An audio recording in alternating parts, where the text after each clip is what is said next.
straight out to CNN correspondent Jim Spellman, live on the scene. Jim, what is the latest? That's right. She came out this morning on the Today Show, admitted that she was drunk the night that baby Lisa disappeared.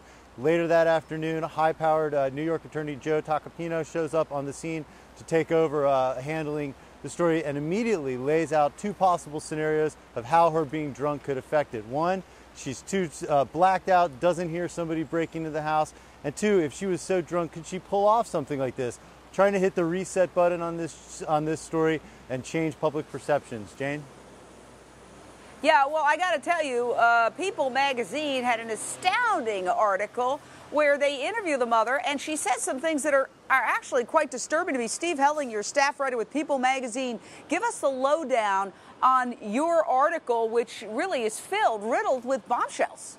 Well, yeah, actually, we asked, how much had you drank? And she didn't know. She couldn't tell us. And so we said, was it more than 5 glasses of wine? She said, yes, it was. And so the reporter said, is that a problem? I mean, you were drunk. And her answer was, well, I don't have any problem with having alone adult time. My baby was sleeping. So it was a really weird answer to give. Does she admit having any kind of drinking problem? Because my understanding is from some published reports that this wasn't a one-time only occurrence, that this had happened before, possibly on a regular basis. Well, no, she was more just trying to explain it away, saying, it was my own time. It didn't have anything to do with anything. And, I don't remember what happened, but I didn't do anything wrong. That's basically her take on the whole thing. Well, I find that kind of shocking, Pat Brown, criminal profiler, the lack of remorse. I'm not saying she did anything untoward to her child, but if she's had more than 5 drinks, she said it's quite possible, probable that she had more than 5 drinks, that she has no recall of whether she turned the lights off or not, or whether she went back to the baby's room.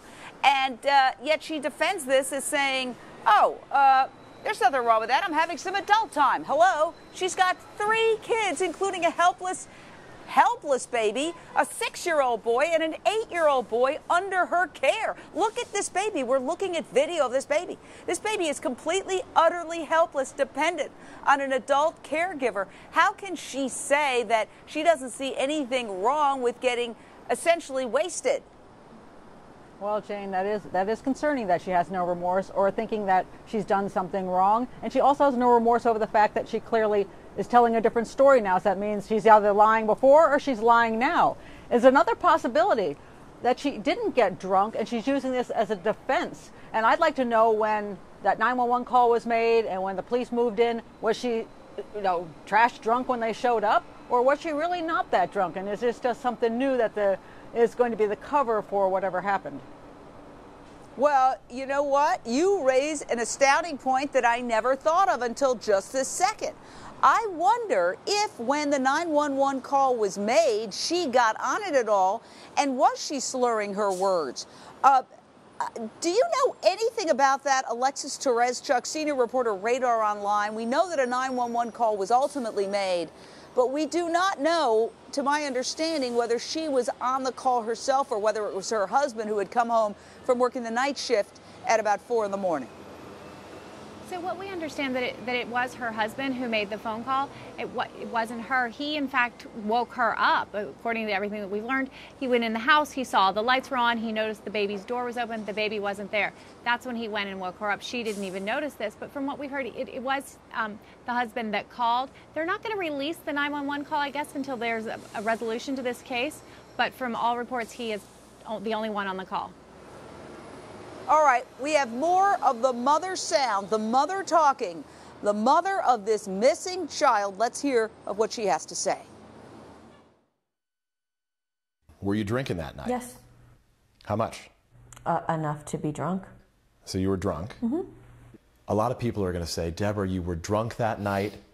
Is there any chance you did anything that hurt your daughter that you're just not telling us? No. And if I thought there was a chance, I'd say it. No. I don't think that alcohol changes a person enough to do something like that.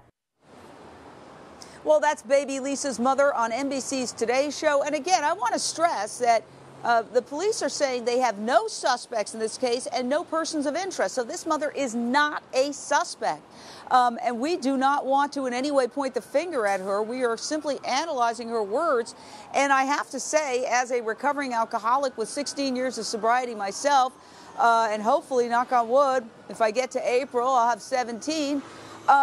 I know what blackouts are like. I've experienced them. And you do not remember what happened after a certain time. Oh, I remember I was at the party at 9:30 and I remember dancing, but I don't remember how I got home. That's how it works when you're in a blackout. And I explain that to people because not everybody knows. Dr. Helen Morrison, a forensic psychiatrist and author of My Life Among the Serial Killers, not everybody knows what a blackout even means. What it means is you're there, but you're really not there.